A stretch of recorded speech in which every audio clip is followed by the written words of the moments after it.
చిలకలను సంతరించుకోవడంతో ముప్పు గ్రామాల ప్రజలు తమ గోడు పాట రూపంలో వినిపించారు.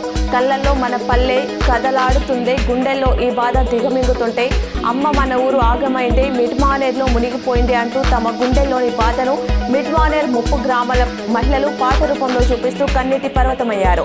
రాజన్న సిరిసిల్ల జిల్లాలో రాజరాజేశ్వర మిడ్మానేర్ ప్రాజెక్టు కట్టపై నిర్వాసిత గ్రామమైన నీలోజిపల్లికి చెందిన మహిళలు నీటిలో మునిగిన తమ గ్రామాన్ని చూస్తూ ఆవేదన వ్యక్తం చేశారు.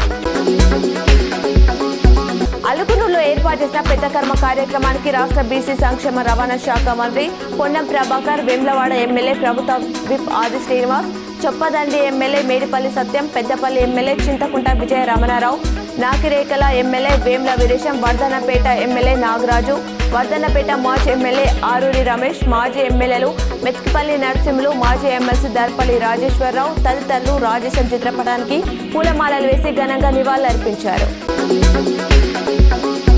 కరీంనగర్ జిల్లా శంకరపట్నం మండలం తాడికల్ గ్రామంలో వ్యవసాయ సహకార సంఘం వద్ద రైతుల ఉదయం నుండి రైతులు బారులు తీరారు.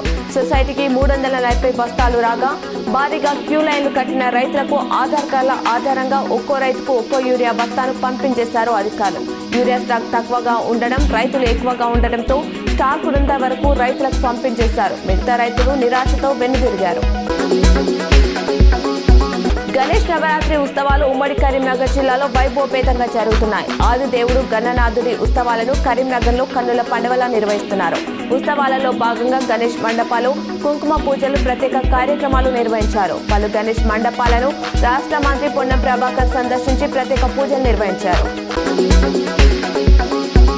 రాజన్న సిరిసిల్ల జిల్లా ప్రసిద్ధ పుణ్యక్షేత్రమైన వేములవాడ శ్రీ రాజరాజేశ్వర స్వామి దేవస్థానం అనుబంధ దేవాలయమైన శ్రీ భీమేశ్వర ఆలయంలో అభివృద్ధి పనుల్లో భాగంగా చేస్తున్న నిర్మాణాల్లో అన్ని మతస్థులు హిందువుల మనోభావాలు దెబ్బతీసే విధంగా చెప్పులు వేసుకొని పనిచేస్తున్నా కూడా దేవాలయ అధికారులు చలనం లేదు అన్నారు.